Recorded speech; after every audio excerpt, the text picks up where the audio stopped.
Billionaires should not exist. I don't see how anyone could ever spend $1 billion. It's not a necessity to have that much money, and I feel like there is a certain cap in which you can completely survive and thrive with this amount of money, and then if you surpass that, you're just hoarding. And then we've seen what people with billions of dollars are doing with their money. They're going to space for fun. Right. Clearly, if we tax those people properly, get their wealth and distribute it to people who need it, that'd be a much better use than going to space for fun. Here's why the world needs capitalism. I've seen so many anti-capitalists, or at least seen videos where they sort of bash capitalism. It's greed, it's whatever, it's ruining the world, it's ruining the planet, it's doing this and that and that. I totally get where they're coming from, because I think there are two sides to capitalism, right? One side is innovation, and that's the pro. Those are the pros. And the cons are exploitation, right? And it's in order to have innovation, we must have exploitation for capitalism to thrive. And why is that? We think about the foundations of capitalism. It coexisted, or it was built through slavery, and probably, capitalism and white supremacy go hand in hand, especially building in America, right? America would not be the country that it is today without it profiting off of free labor from black slaves for 400 years. It would not be the country it was today. Because think about it, right? I'm an entrepreneur. If I had people working for me for free, do you know where my business would be? As an entrepreneur, you really understand that America would just not be the country it is today if it didn't have free labor for hundreds of years. You buy one slave and you have that person work for you for the rest of their life. How much money can you make from that? Why do you think it makes sense to me why some slave masters would educate their slaves so that they could use them to build whatever they were trying to build. But I digressed. Capitalism, white supremacy, slavery, hand in hand, they were built together, and they built America, the most powerful country in the world. Dark rooted history and past. But like I said, exploitation and innovation. And that's what is needed. So I want to give the example of Big Pharma. A lot of people complain about, why are drugs so expensive? Why is medication so expensive? It's exploitative. I remember, what was the guy that tried to make an HIV pill? He tried to make it $1,000 per pill, which is just absolutely obscene. But just exploitation on every level, because that no matter what, humans need healthcare. So when you amp up the prices of healthcare, they make so much more. They make so much money. I look at when you go to hospitals and you look at the equipment and you find out that this equipment was this much, or getting a CT scan costs tens of thousands of dollars or something ridiculous. Getting an X-ray costs $500. It doesn't even make sense. It doesn't make sense. Why are they charging so much? Because people have to pay. So there's a level of exploitation that I won't say is required, but happens, that doesn't need to happen in capitalism, right? But when it comes to big pharma, it is necessary in a way for innovation. Or let me put it this way. Capital is necessary for innovation. Why? When we think about how much research, when we think about how much time, how many failures goes into science, whether it's rocket science, whether it's finding a cure. Why don't we have a cure for cancer? We think about all these things that require research, that require experimentation, and most of the time people are going to fail. There's some of these things, there's a 1% chance that you're going to succeed. I mean, rocket science, for example. there's a small percent chance that you're going to succeed, and in addition to that, that you're going to be able to profit out of you succeeding. So think about a scientist, right? This scientist went to university. They paid for university to learn their craft. They then decide that they want to be a virologist. They go into the labs. They're doing their work. They still have to pay for college. Those student loan bills are not going anywhere. How are they going to pay for college if they don't have a craft that makes a lot of capital? And then in addition to that, think about all the experimentation that's going on in these labs that requires a lot of wastage, because there's a huge chance that you're going to fail. In fact, you're more likely going to fail than you are going to succeed. But science is about trying. You have to keep trying. You have to keep trying for you to be able to succeed. That is what science is about. So it's essential that there's a lot of capital that goes into big pharma to ensure that they can produce solutions in healthcare. Because there needs to be room and comfort, experimentation. So why is big pharma so expensive? Because of this.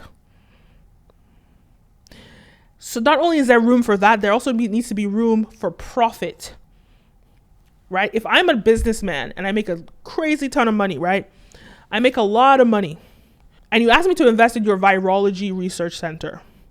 Why should I or would I invest in that when there's a 1% chance I'm going to make a profit? Why? A lot of people will say, oh, because you're going to help society and you're going to help build society. People don't care. If you know anything about people, they only care about themselves and what affects them. And I want to give you an example. I've made a lot of documentaries about healthcare in Nigeria. Nigeria, especially, like, Nigeria is the kind of country that you're one accident away from death. There's so much traffic and poor infrastructure. If you get a heart attack, if you get a stroke, if you get into a lethal car accident, there is no emergency services that can take you to a hospital, a good hospital, in time. And even when you go to the best hospitals, you're not going to get quality treatment. There's always going to be unnecessary mistakes. So this is a country that has, I think, I'm going to put the stats about the country, but there's so much money that's poured into the country. Yes, there's corruption, and that's a big component to it. But why is there corruption? Because of greed. Why is Nigeria's healthcare lacking? Because of greed. Do you see where I'm going? So if you look at Nigeria as an example, is that where you want the healthcare in America to be? Yes, the healthcare in America is extremely expensive. It's extremely expensive. But you're going to get superior healthcare to countries like the UK and other Western countries. Yes, okay, give me Canada. Canada is an example of free healthcare that is strong healthcare, at least from what I'm hearing from Canadians, right? Free and strong healthcare in Canada. But that's an anomaly. I'm sure the other countries, those Swiss countries, Nordic countries, that you're going to get free quality healthcare. These are anomalies. So that being said, when you think about America and the way America was built, why does America have the best scientists in the world? Researching stuff, discovering things, creating the best healthcare that we could possibly get, because that's what is required for big pharma. So I want to go back to my original point. Innovation and exploitation, they go hand in hand, and that's what capitalism has done. And that's the roots of capitalism. That's what it still does today to maintain itself. Innovation and exploitation. But ultimately, without the ability to innovate, without innovation, America wouldn't be the country that it is today. And forget about America. Just think about the world and the resources that we have. When you look at a lot of billionaires who have gotten that way because of the just incredible amount of value they've given to society, I won't even talk about a huge, crazy billionaire. I'll talk about Jay-Z, who's a billionaire. He made amazing music. That's how he became a billionaire. And so I don't think it's the government's job to interject and say, okay, you have too much, we need to give it away. I mean, it would also never happen in any other arena. No one's gonna go, hey, Simone Biles, you have too many gold medals. We're gonna take them from you and we're gonna give them to the other people who weren't as talented as you. I completely agree. I completely disagree. I feel like that is the government's job. And Jay-Z, like you said, Jay-Z made his money from music. That's his labor. He's a musician. He's selling his talent. But then when he invested in the alcohol, then he's using other people who are harvesting the wheat, the agave. They're breaking their back. They're using their labor. So do you think that he shouldn't invest in those people? Should they just like say, the hell with your dreams, I'm not going to invest in you? I'm saying. What about the job? What do you mean? They're having jobs. Yeah, but how much are they getting paid for their jobs? Oh, those jobs in the third world where they're getting paid pennies, Yeah, and then versus Jay-Z no makes job. millions off their labor. How many people? How much do you pay your employees? You think harvesting than isn't enough? going to exist if Jay-Z doesn't invest? If I may interject, I pay my employees like incredibly well and I let them choose their own hours. Someone who works for me is a single mother. I pay her $50 an hour. And I think that people that are providing jobs and opportunities, you can hate on them all you want, but at the end of the day, like nobody would work that job if it wasn't in some way, shape, or form worth it. People who make $1 billion get a fraction of the value they create. Everybody here who has a business understands that. Even Jay-Z only gets 15 cents a record he sells. Okay? Yes, that's because he got exploited by the record label who's using his labor to make money. It's the same You thing keep using this word when he exploiting like invests. you understand the record business, of which I am in, okay? Record labels back hundreds of artists. Do you know how many go busto? Yeah. Okay? They're taking risk in an artist by the tapes, paying the engineers, marketing, etc. They're exploiting them. They're taking on a bet. And they can't just give everybody 50-50. They'll go bankrupt. You don't understand the record business and you're just yelling out these words exploiting like you know what you're talking about, but you don't. That's why they're not exploiting. That's why there's one Jay-Z and not millions Exactly. of them. What gives a human being the motivation to get up and work if it's not money? And by getting up and working, most humans that get up and work, they're not really contributing to society necessarily, right? But a lot of humans that get up and work, especially entrepreneurs, they're changing, not all entrepreneurs, but the ones in these science fields, in the tech industries, in the, hospitals, they get up, right? And their job is to build a better economy, a better society every day. And without them, we would not be where we are technologically. And that's why capitalistic countries create the best technologies. When you I say don't think- productive people, like, do you just mean people with money? No, I mean people that actually take that money, organize people, put it to work, and create value. That's what I mean by productive people. But who creates the value? It's the workers who create the value. Listen, there's people who take risk and they risk their money. That's creating value. What you discount is the person willing to risk their savings, okay, and provide capital for that venture and to be paid last. So if it goes busto, the worker still gets paid, the investor doesn't. If it goes well, the worker gets paid and the investor makes money. You discount the role of capital and savings in any type of venture. Now, we could look at China as an example. But at the end of the day, when you look at the model, which is really communism that's going on in China, but they call it different things. I don't know what they're calling it now. But when you look at the model in China, its citizens are exploited. So capitalism might be exploitative, but it creates freedom for the most part for most people, as long as you can afford that freedom in a way. But you still have the ability to create the freedom, and everybody has the freedom to say and do what they want. Or let's say to say what they want, not to do what they want. But in China, you can't say anything. I can't make this video right now. If I was in China, you think I can make this video and talk about the Chinese government? I'll show you some videos of what the Chinese government does to its people that speak out against them.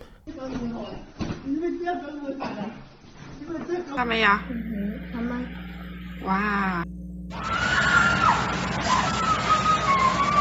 So, if you like your freedom, you have the ability to be who you are. Maybe you don't have the capital to be your best self, but you have the capital to be free. Right? You have enough resources being born in a capitalistic world that you are free. Right? So I think people need to relax on capitalism and not come too hard on capitalism, because without capitalism, we would not have social media. We probably wouldn't have the internet. We probably wouldn't have good healthcare. We probably wouldn't have anything beneficial. And that, like, literally. But I do want to hear your thoughts. I want to hear what you guys have to say. What other systems of government do you think would benefit society and move it in strides the way that America has? And I mean, look, I still stand by capitalism as the best system for innovation, in my opinion. But I'm curious to hear what you think. What is another good system for innovation that will help society and humanity advance? It's capitalism, because it creates motivation. And the real truth is that most people are not innovators. And you'll find that the people that are not innovators are not supporters of capitalism, because they are very important still. Don't get it twisted. The people in the rat race are very important components to build capitalism, to build innovation. Let me put it that way. They're very important components. But when you are a screw in a big machine, you don't understand that you are so important. You don't understand how important you are. And yes, I do agree that capitalism, there needs to be systems in place to ensure that capitalism doesn't fully exploit those at the bottom or in the middle. And that's what it does. And that's the downside of capitalism, the exploitation and the over exploitation. Because it really shouldn't be as exploitative as it can afford not to be as exploitative as it is. I'll put it that way. But you don't want to minimize it too much that it skews in a way where it unmotivates society. So many things to think about, so many thoughts. But I do want to hear your thoughts. What are other systems that you believe that are good for innovation and moving society forward, that you believe that it will be better than capitalism? Please leave a comment down below. And please really explain what this system would be, why it would be better than capitalism, etc. I'd love to hear your thoughts. I'd love to open up this discussion. Yeah, so don't forget to like, follow, subscribe, all the above. My name is Kenim, and see you next time. Peace. We've just launched mintedculture.com, a way for you to engage with all our content across social media. I know you guys are used to seeing brand video pro content, but I have other channels. I have the Kenim O show, which is it's a channel more about relationships, dating, modern culture, all the stuff that you saw me posting on this channel about the red pill, about modern dating, about modern culture, all my cultural essays. I've moved them to that channel. This channel, I'm going to stay focused on having this dynamic discussions about trending topics in media, entertainment, music, etc. So I'm going to keep, and Web3, all of that. So this channel is going to be hyper focused on this, but I've moved all my content about, like I said, all that content is going to go on the Kenim O show. So go follow that channel. And definitely you could go to mintedculture.com, where I'm going to be posting all my videos from all my platforms on that website every single day. Then I also have Stream OVG Business, which is a channel more focused on business, entrepreneurship, making money, personal finances, and business opportunities. So go check that out too. And then of course there's Stream OVG about Black history, business, politics, and culture. So all of these different platforms are highlighted on mintedculture.com. So be sure to go check out mintedculture.com.